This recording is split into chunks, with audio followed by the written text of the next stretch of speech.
सूरत का ये चटपटा टेस्टी नाश्ता इतना फेमस क्यों है? आज जानेंगे इसके बारे में। नींबू और मिर्च से बनने वाला ये आलू बड़ा जो दिख रहा है, ये साधारण नहीं है। इसे बोलते हैं नींबू गोटा। ये इसका स्वाद बहुत ही निराला है। तो चलिए इसे बनाना शुरू करते हैं। नींबू गोटा है मतलब मिर्ची और नींबू तो ढेर सारे चाहिए ही चाहिए। डरिए मत, जिन्हें मिर्ची खानी है वो खा सकते हैं, जिन्हें नहीं खानी है वो नहीं खाएं, चलेगा।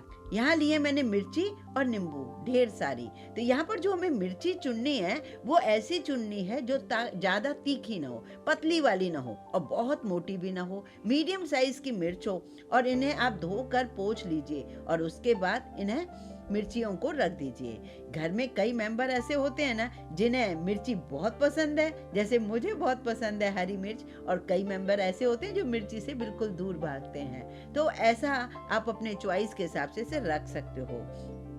पर एक बार मेरे कहने से ये मीडियम साइज की मिर्च को मेरे तरीके से जरूर बनाना, आप भी दीवाने हो जाओगे। और सही में बताऊं, बॉडी के लिए हरी मिर्च फायदेमंद होती है, उसे कभी ना कभी हमें जरूर खाना चाहिए।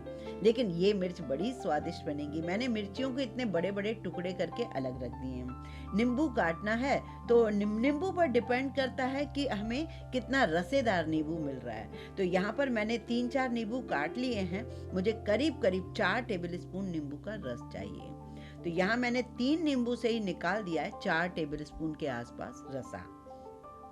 ये दो जो चीजें हैं ना, ये इस रेसिपी के लिए हीरो हैं। अब यहाँ पर लिया है मैंने अदरक और लहसुन। अगर लहसुन नहीं खाते हो पूरी तरीके से स्किप कर सकते हो, चॉइस आपकी है, किचन आपका है। और अगर खाते हो तो जरूर डालिए, क्योंकि सूरत का ये स्पेशल है, वहां पर ये अदरक लहसुन भर भर के डालते हैं। तो मैंने यहाँ पर अदरक और लहसुन को मैंने यहाँ पर चॉप किया है। बीच में मैंने हरी मिर्च भी डाली है। ये जो हरी मिर्च पहले काटी थी वो तो हमें बाद में यूज होगी, लेकिन जो पहले हम इसके अंदर डालेंगे रेसिपी के अंदर, तो उसके लिए हमें चॉप्ड वाली मिर्ची चाहिए। तो मैंने अदरक लहसुन हरी मिर्च को चॉप किया है। अब जो है इंग्रेडिएंट हमारे पास जो जिससे हम बनाने वाले हैं वो है आलू। यहाँ पर मैंने करीब करीब ½ kg आलू लिया, जिसे मैंने बॉईल किया। बॉईल करने के बाद मैंने उसको मैश कर दिया। मैश करने के बाद मैंने यहाँ पर डाला है खूब सारा हरा प्याज। सीजन का हरा प्याज बहुत टेस्टी लगता है। आप लहसुन भी हरा डाल सकते हो, पर मैंने हरा प्याज डाला है, वो भी बारीक चॉप करके। खूब सारा धनिया भी डाल दिया है। यहाँ मैंने एक पैन रखा है जिसमें 1 चम्मच ऑयल डाला है और हींग डाला है। हींग डालने के बाद इसमें डाल दीजिए सफेद तिल। ये बहुत ही इंपॉर्टेंट चीज है, इसके लिए ये जरूर डालना है। कई लोग इसमें कच्चा भी डाल देते हैं, पर मुझे पकाया हुआ ही अच्छा लगता है। जो यहाँ पर मैंने चॉप किए थे ना अदरक लहसुन हरी मिर्च, वो भी मैंने चॉप करके इसी में डाल दिए हैं। थोड़ा सा पकाया हुआ जब लहसुन आप डालते हो इस रेसिपी के अंदर, तो उसका स्वाद कई गुना ज्यादा आपको निखर के मिलेगा। तो ये चीज छोटी छोटी है जो मैं कुछ अपने हिसाब से चेंज करती हूँ। जैसे कि लहसुन मुझे कच्चा नहीं पसंद है, आप अपने हिसाब से इसमें लहसुन कच्चा भी डाल सकते थे। पता नहीं क्यों मुझे लहसुन कच्चा कम पसंद है। अब यहाँ पर मैंने सारी चीजों को सेक लिया ऑयल के अंदर और मैंने इसमें इस आलू के अंदर डाल दिया है। यहाँ पर मैं डाल रही हूँ स्वाद अनुसार नमक। जो जो चीजें मैं डाल रही हूँ वो इसके लिए बहुत जरूरी इंग्रेडिएंट हैं, पर फिर भी आप अपने हिसाब से कुछ चीजें चेंज कर भी सकते हो, कोई प्रॉब्लम नहीं है। गुजरात का नाश्ता है, वहां पर मीठा न जाए ऐसा तो हो ही नहीं सकता। पर अगर आपको नहीं पसंद है तो आप स्किप कर दीजिए।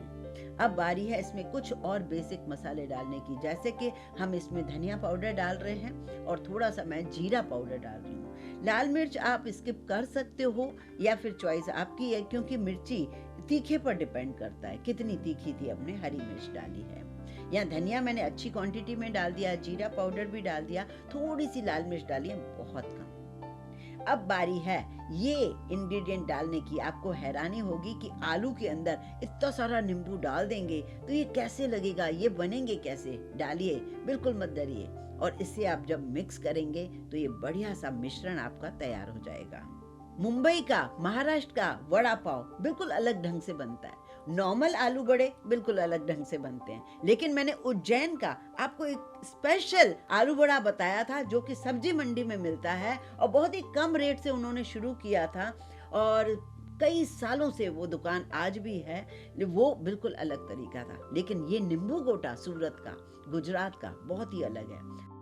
अब लीजिए हाथों में जरा सा ऑयल और यहाँ पर गोले बना लीजिए। बहुत छोटे गोले नहीं, थोड़े बड़े बड़े बनाइए। छोटे बनाना है तो वो भी बना सकते हो, कोई प्रॉब्लम नहीं। जैसे कि हमारे घर में कोई मेहमान आ रहा है और आपको शुरू में छोटा छोटा स्नैक्स कई टाइप का देना है, तो इसके छोटे छोटे बॉल्स बनाइए। अगर आपको वहाँ कैसे होता है साइज, तो उस हिसाब से आप बड़े बनाइए। अब बारी है, ये बॉल्स मैंने बना के रख दिए। अब यहाँ पर अगर आप चाहें तो दाल को भिगोकर उसे अच्छे से भीगने दीजिए। उसके बाद उसका फाइन पेस्ट बना लीजिए पीस कर, और उसे फेंटिए, सॉफ्ट होने दीजिए दाल को। जैसे हम दिल्ली का राम लड्डू बनाते हैं वैसा भी आप कर सकते हो। लेकिन अगर आपको ये सब नहीं करना, दाल कौन भिगाए, दाल कौन पीसे, तो आप डायरेक्ट बेसन से भी बना सकते हो। अब बेसन को हमें छानना बहुत जरूरी है। दो कप मैंने बेसन लिया है। इसमें मैं डाल रही हूँ स्वाद अनुसार नमक, और मैं इसमें डाल रही हूँ बहुत थोड़ा सा हल्दी पाउडर, और 1/8 टीस्पून मतलब 1/4 का आधा, 2-3 चुटकी समझ लो मीठा सोडा, जिसे बेकिंग सोडा कहते हैं, ये डालना बहुत ज़रूरी है। उसके बाद एक ही डायरेक्शन में धीरे धीरे पानी डालकर इसे फेंटते जाइए। जितना आप बेसन फेंटोगे, दाल से बनाओगे तो दाल को फेंटना होगा, बेसन को फेंटना है तो इसी तरीके से आपको फेंटना है। जितना फेंटोगे उतने ही ये सुपर सॉफ्ट बनेंगे, बहुत ही टेस्टी बनेंगे। ये देखिए, बेसन की कंसिस्टेंसी ज़्यादा लूज नहीं होनी चाहिए, बहुत ज़्यादा टाइट नहीं होनी चाहिए। बस प्लीज़ इन चीज़ों का खास ध्यान रखिए, जिससे आपकी रेसिपी इतनी परफेक्ट बने, मैं यही चाहती हूँ।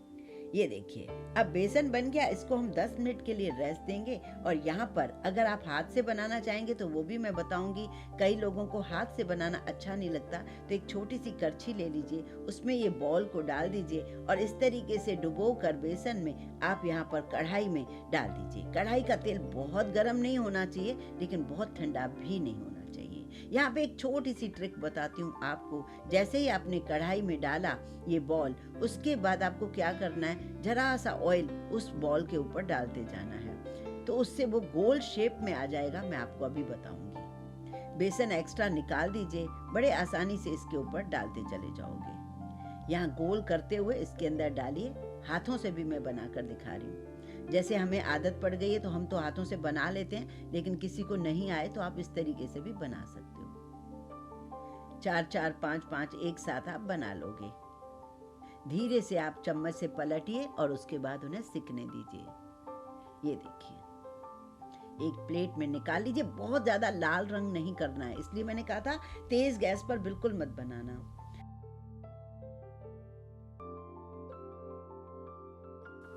ये देखिए, ये जो तेल में मैं थोड़ा सा चम्मच से उसके ऊपर ऑयल डाल रही हूँ ना, तो ये बिल्कुल गोल बैठेंगे, बहुत ही बढ़िया बैठेंगे। एक और बात, जैसे हमारे घर में कई मेहमान हैं, अब ये नींबू वाले मिश्रण को ना आप ऐसे ही मत छोड़ देना कि चलो बाद में बना लेंगे।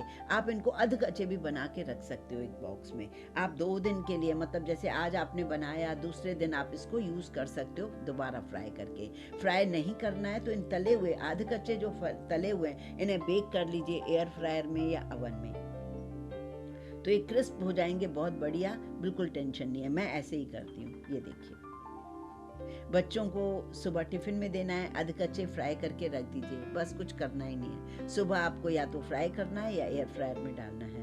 हरी चटनी, अब इसे खाएंगे कैसे, वो भी बड़ा अनोखा तरीका है, अभी बताऊंगी आपको। यहाँ हमने नींबू रख दिया, चटनियाँ रख दी।